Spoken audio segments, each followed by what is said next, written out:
Señorita, acabo de cruzar la frontera y no me agarró la migra. ¿Usted cree que me puede ayudar con mis papeles? Tranquila, niña, yo tenía tu aplicación de asilo, te consigo tu permiso de trabajo, la residencia. ¿Eres casada? Yo te caso. ¿Hiciste los taxes? Me van a firmar aquí. Ahí. No ponga su futuro en manos de inexpertos.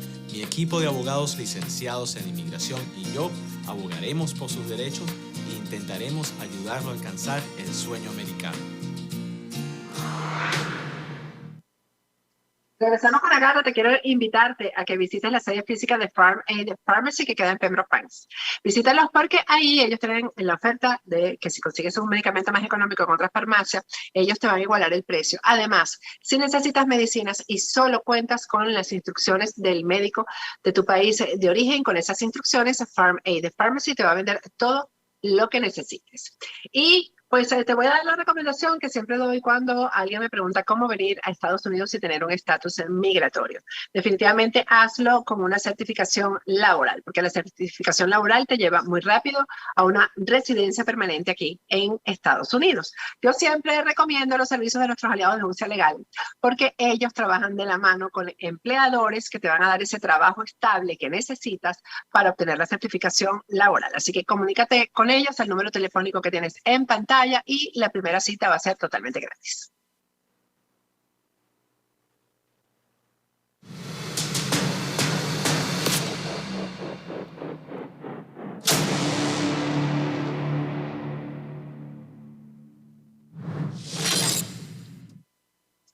Regresamos con Agárrate. Hoy fue enterrado en el Cementerio General del Este, en La Guairita, en Caracas, el general Raúl Isaías Baduel.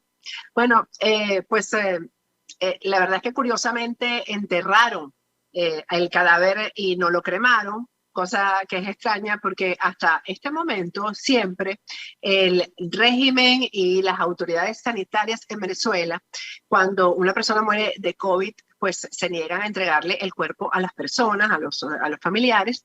Lo que entregan son las cenizas. En esta oportunidad, a pesar de que ellos aseguran que el general Baduel murió de COVID, pues no lo cremaron, enterraron el cuerpo, pero eso sí, con unas características que vamos a relatarles a ustedes en el trabajo que preparamos a continuación.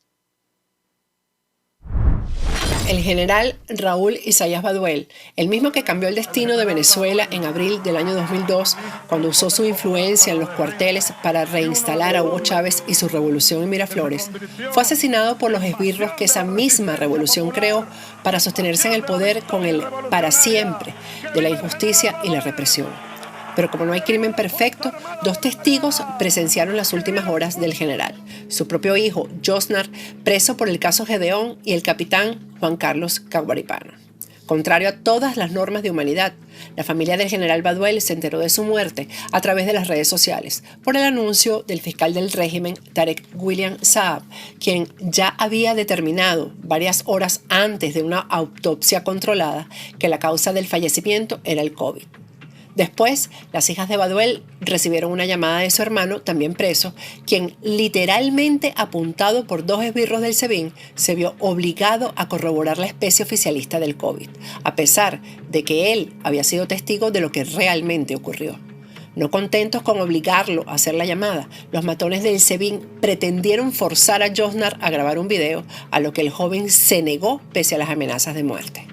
Cruz María de Baduel, la esposa del general, esperó de pie toda la noche frente al SEBIN que le permitieran entrar a ver el cadáver de su esposo. Finalmente, ella y 4 de los hijos del general tuvieron segundos para verlo. Ambos ojos de Raúl Isaías Baduel estaban hinchados y tenía el labio roto. A la familia le han advertido que no deben hablar. Están todos bajo amenaza. El entierro pudieron presenciarlo solo de lejos. La última venganza del régimen contra quien los resucitó en el año 2002 fue no permitirle a la familia ofrecerle una oración dentro de la fe que el general profesaba. Odiado por muchos y admirado por otros, Baduel tuvo un discurso militar y político al mismo tiempo, aspectos que, por cierto, antes de la oprobiosa revolución, jamás se mezclaban. Una de sus palabras son hoy premonitorias y describieron al país que lamentablemente él no tendrá la oportunidad de ver en libertad. Nuestro país es un barco que va rumbo a la colisión.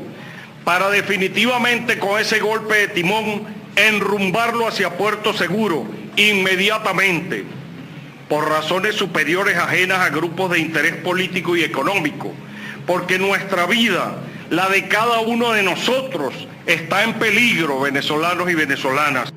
Se trata de que los 26 millones de venezolanos y la vida de nuestra nación dependen de la comprensión de cada uno de los que vivimos en este país sobre la urgencia de tomar una salida rápida de este gobierno.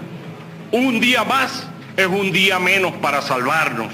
No podemos esperar por la agenda política de ni uno ni otro bando.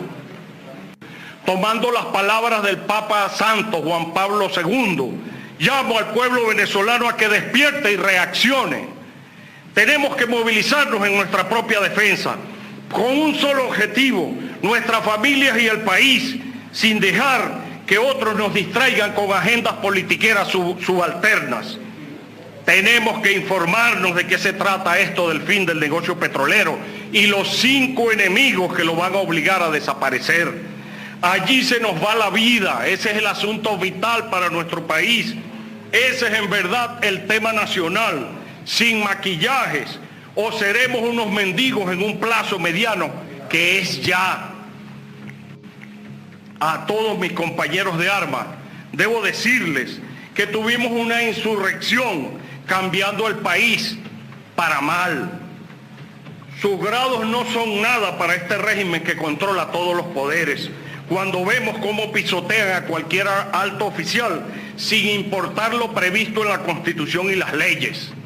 Vamos rumbo a la anarquía y a la desaparición de nuestra gloriosa institución armada a través de acciones políticas tendentes a anular de hecho el accionar y las competencias formales de nuestras fuerzas efectivas. El país, venezolanos y venezolanas, se nos va de las manos. La supervivencia de nuestras generaciones y de nosotros mismos depende de que despertemos, de que nos informemos. Hago ese llamado a los venezolanos de alerta. Continuaré en el empeño, aún a riesgo de mi propia vida. Y aunque eso ocurra, Raúl Baduel dará siempre su contribución como ciudadano que ama a su país. Vamos a conversar con el coronel del ejército, retirado, Antonio María Guevara. Antonio, ¿hasta qué punto conociste a Raúl Isaías Baduel? Buenas noches, muchas gracias Patricia por la invitación nuevamente. Bueno, con Baduel hay una historia larga. Nosotros somos contemporáneos, a pesar de que él me lleva un año en la academia. Él se graduó en 1976, yo me gradué en 1977. Pero somos infantes, los dos, somos de terrícolas, como nos dicen coloquialmente en las Fuerzas Armadas. Hicimos cursos juntos, curso medio de infantería, curso integral de infantería. Hicimos el curso de Estado Mayor. El 4 de febrero nos agarró haciendo curso de comando y Estado Mayor en la Escuela Superior del Ejército. Ya él había ascendido a teniente coronel, yo era mayor. Después hicimos el curso superior de Defensa Nacional número 27 en el Instituto de Altos Estudios de la Defensa Nacional.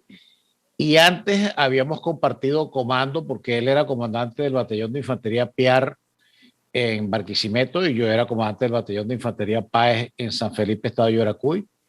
Y nos alternábamos en el resguardo de la frontera, porque él me entregaba la frontera a mí y yo alternaba con él ahí en ese particular.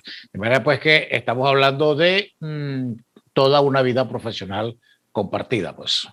Ahora, eso de que los agarró el 4 de febrero sería que te agarró a ti porque él estaba metido en lo del 4 de febrero. A él no lo agarró.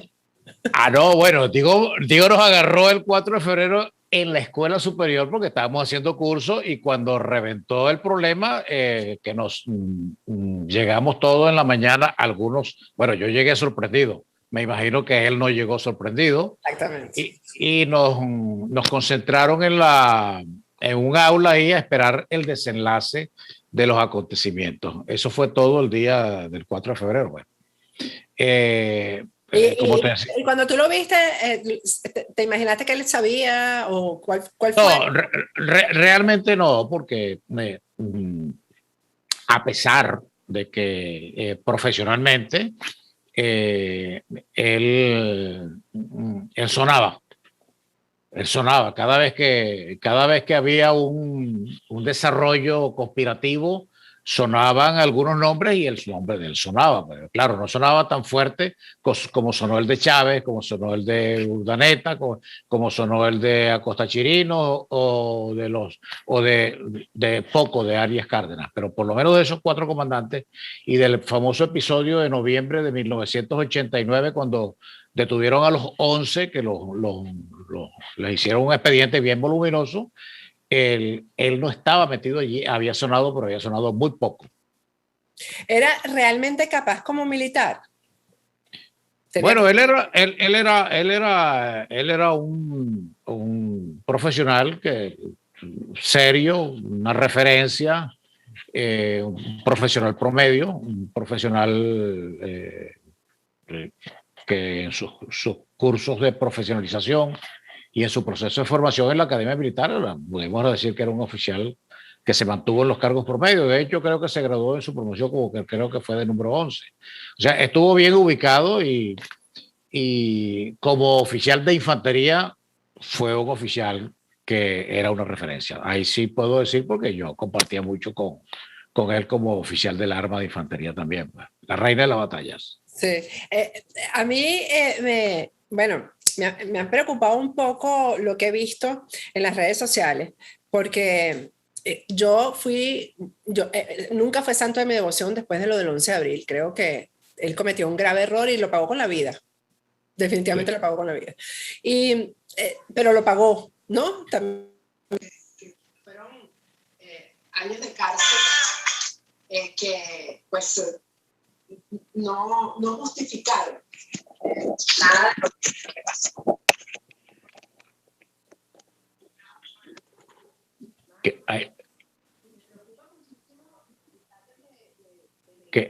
Creo que hay problema de audio, Patricia. ¿Escuchas ahora? Ahora sí, ahora sí. Discúlpame, te decía que creo que fue porque puse un papel encima de la computadora, que me han preocupado los mensajes y algunas cosas que he visto en redes sociales, como que bien hecho, que se hizo justicia divina, etcétera, porque de todas, esto fue una violación a los derechos humanos. Y comportarse como se ha comportado el régimen, pues es simplemente aprender lo que no debemos aprender y lo que debemos perseguir. Pero definitivamente yo fui detractora del general Baduel porque jamás yo hubiera hecho lo que él hizo el 13 de abril si hubiera estado en sus zapatos. De hecho, lo pagó con la vida, como te dije, pero fue odiado definitivamente por muchos y amado por otros.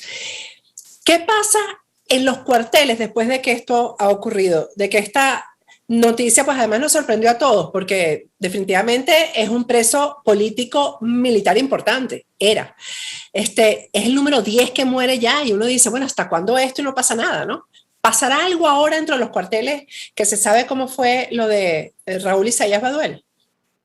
Bueno, en primer lugar, ante la muerte hay que manifestar, yo particularmente que soy católico, hay que manifestar cierto respeto más allá de las diferencias políticas, incluso hasta las personales, ¿no? Y profesionales. Sí, en las redes hay un torneo al rojo vivo, como lo escribí por allí hace rato.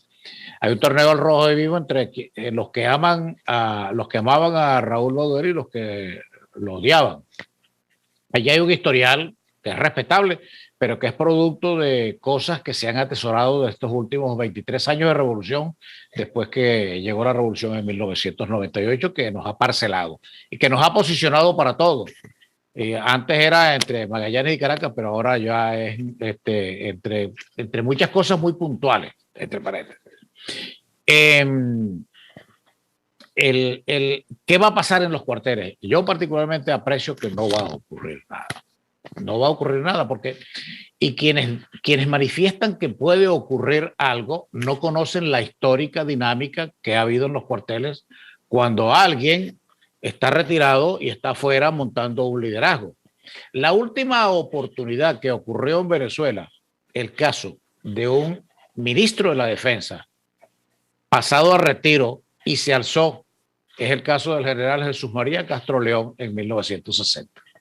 El general Castro León, un oficial general de la aviación, fue ministro de la Defensa de la Junta de Gobierno presidida por el almirante Wolfgang Larrazábal. Tuvo problemas, diferencias con el almirante Larrazábal, dimitió, un caso insólito, dimitió del Ministerio de Defensa y se fue. Y apareció después, cuando recibió el presidente Rómulo Betancourt en 1960, invadiendo por el estado Táchira, tomó San Cristóbal, tomó una emisora de radio, tomó algunos partidos, algunas organizaciones sindicales, y allí mismo lo prendieron y lo pusieron preso. De allí lo mandaron para el cuartel San Carlos y murió 5 años después. Ese es el único caso histórico. Pero lo que te quiero decir es con esto es que en las Fuerzas Armadas hay una dinámica que cuando se va alguien al retiro y ese cargo que tenía ese alguien es ocupado, es difícil el retorno. En las Fuerzas Armadas, por la vía administrativa, los reencauchados, que es como históricamente se les conoce, los que reincorporan y los meten allí a ocupar cargos, no son aceptados por mucho liderazgo que hayan tenido en su ejercicio y de su actividad, que como el caso del general Baduel, que fue, entre paréntesis, un liderazgo compartido, entre comillas, con el presidente Hugo Chávez. Sí, fue compartido, definitivamente. Una cosa Sí. dependió de la otra. Sí, sí. Pero Sí. además, hay unos liderazgos sectoriales ahí dentro de los líderes, valga la expresión, del 4 de febrero, en los que cada quien ocupa un espacio y yo no sé hasta dónde ellos van a ser capaces de aceptar que compartir ese liderazgo con el general Baduel. Yo no lo creo. Eso en términos de los retirados que participaron el 4 de febrero. Pero en términos de los activos, y digo los activos políticamente y los activos militarmente. Cuando digo los activos políticamente me refiero a Diosdado Cabello. Diosdado Cabello no va a compartir un liderazgo levantando la bandera del chavismo, entre paréntesis, con el general Baduel. De manera tal de que ese haz de luz hacia lo interno de los cuarteles es un haz de luz que está opacado, en primer lugar, por el control férreo que tienen los organismos de inteligencia dentro de los cuarteles, no solamente para tomarlo como referencia, sino hasta para mencionarlo. Ni siquiera lo pueden mencionar dentro de los cuarteles. Eso en primer lugar. Y en segundo lugar, el otro tapón que tiene allí es el tapón de Vladimir Padrino. Entonces, ahí hay dos tapones, de manera tal que ventilar que pudiera existir un liderazgo del general Baduel hacia los cuarteles, eso es un ladrido a la luna. Realmente, ¿qué movió a Baduel el 13 de abril del 2002 para tomar la decisión que fue fundamental, que le cambió el rumbo al país? Porque es así. Sí, no tanto el 13, sino prácticamente bueno, lo que se consolidó el 13, por decirlo. Lo que se consolidó el 13, que arrancó el 12 en horas del mediodía. Yo he venido haciendo unos conversatorios, Patricia, con el general Peñalosa y con el almirante Rodríguez Citraro, y tengo una invitación cursada por allí para que el general Ochoa asista, para hablar sobre lo que ocurrió el 4 de febrero. Pero te pongo este ejemplo porque muchas de las cosas que ocurrieron el 4 de febrero y antes del 4 de febrero se parecen, pero se parecen igualito a lo que ocurrió el 11 de abril. Es un problema de decisiones, ¿verdad? El poder de las Fuerzas Armadas, después que el general en jefe Lucas Rincón Romero anunció ante los medios de comunicación social que se le había pedido la renuncia al presidente, la cual aceptó, y que ellos habían puesto sus cargos a la orden, todo el poder supremo de las Fuerzas Armadas descansaba en un hombre que se llama el general de división, Efraín Vázquez Velasco.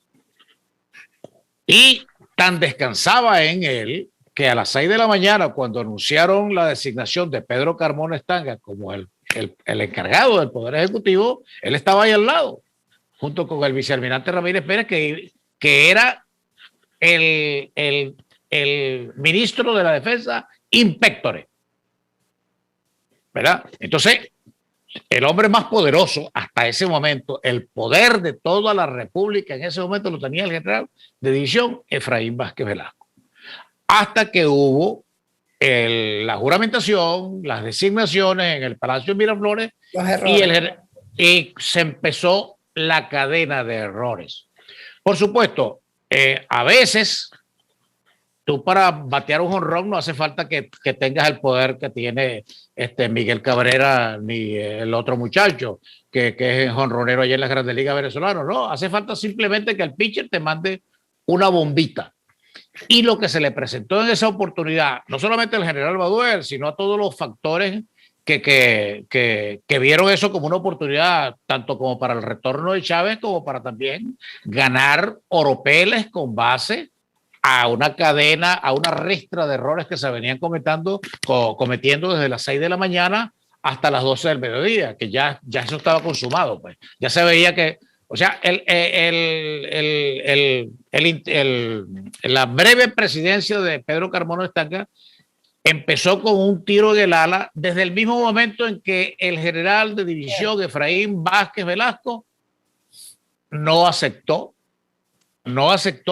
mantenerse en el cargo de comandante general del ejército e incluso formar parte de otras alternativas que pudieran, pero garantizar la salida de la presidencia, como en efecto ya era un hecho hasta ese momento del presidente Hugo Chávez.